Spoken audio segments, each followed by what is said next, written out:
안녕하세요, 옥셀입니다. 의자 철제다리인데 크롬이 도금되어 있습니다. 크롬은 녹과 산화물로 인해서 표면이 뿌옇게 되는 백화 현상이 일어납니다. 자동차의 크롬도 마찬가지입니다. 문제는 이런 백화 현상을 제거하는 게 쉽지 않다는 것입니다. 백화를 제거한 것과 차이가 많이 납니다. 이러한 백화 현상을 제거하기 가장 쉬운 방법 두 가지를 보여드리겠습니다. 크롬의 백화 현상은 녹과 산화물로 물때보다 표면이 많이 거칩니다. 그럼 크롬의 백화를 제거해 보겠습니다. 백화를 제거하기 위해 두 가지 방법 중 하나는 철솜, 즉 스티롤입니다. 자동차 유리 또는 스테인리스의 물때 청소, 주방 청소, 목공 등에 다양하게 사용됩니다. 스티롤 대신 알루미늄 호일을 사용할 수 있습니다. 알루미늄 호일을 사용하는 것은 이따가 보여드리겠습니다. 제거 작업은 금속용 광택제나 컴파운드를 같이 사용하는 게 좋습니다. 이건 피칼이라는 제품으로 연마 성분은 산화 알루미늄입니다. 불스원의 투비형 컴파운드는 제조사에 따르면 1500방 정도라고 합니다. 방청 윤활제를 대신 사용하셔도 됩니다. 저는 작은 용기에 피카를 담아서 사용하고 있습니다. 앞에는 스티롤로 하고 뒷부분은 알루미늄 호일을 사용해 백화를 제거해 보겠습니다. 광택제 사용 요령은 적게 사용하는 것입니다. 수막 현상 때문에 많이 사용하면 그만큼 더 많이 문질러 줘야 합니다. 그래서 광택제는 적게 사용하는 것이 좋습니다. 반드시 작업 전에 표면의 불순물을 먼저 세척해야 스크래치를 방지할 수 있습니다. 광택제는 적게 사용하고 더 필요하면 추가하시면 됩니다. 그럼 문질러 보겠습니다. 금속 광택제나 컴파운드, WD-40 같은 방청 윤활제가 없다면 비눗물도 괜찮습니다.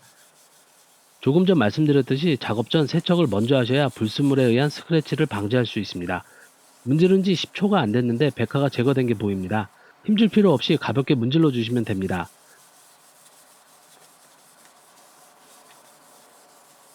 스티롤은 크롬 표면을 물리적으로 연마하므로 마른 상태로 문지르지 않아야 합니다.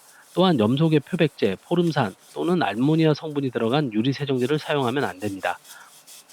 콜라 또는 물과 1대1로 희석한 식초도 사용할 수 있으나 작업 후 꼼꼼한 세척이 필요합니다.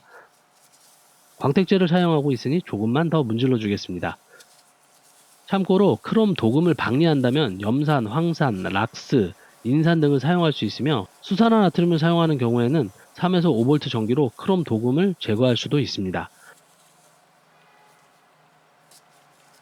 가볍게 문질렀기 때문에 힘든 거 하나도 없습니다. 깨끗하게 닦아내기 위해서 알코올을 사용합니다. 약국 소독용 알코올입니다.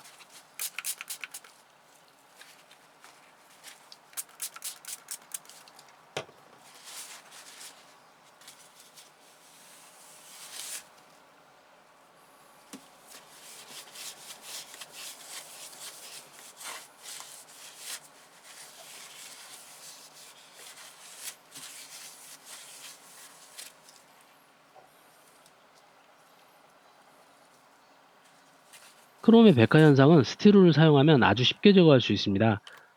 스티롤 대신 알루미늄 호일로 백화를 제거해 보겠습니다.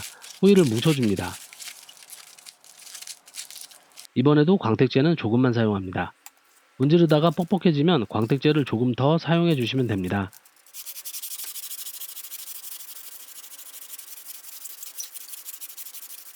몇 번 문지르니 백화가 제거되는 게 보입니다.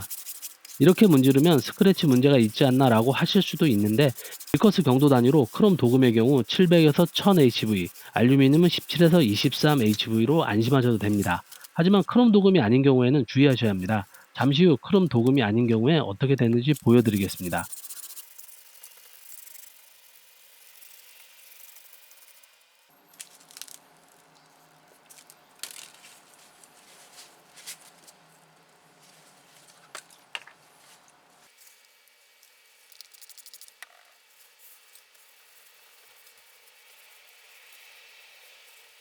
스티롤 대신 알루미늄 호일을 사용해도 백화 제거는 잘 됩니다. 스티롤과 알루미늄 호일 둘 중 하나를 고르라면 저는 스티롤입니다.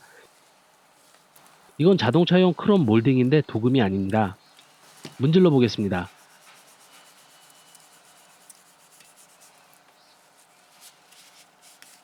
도금이 아니기 때문에 보시는 것 같이 스크래치가 납니다.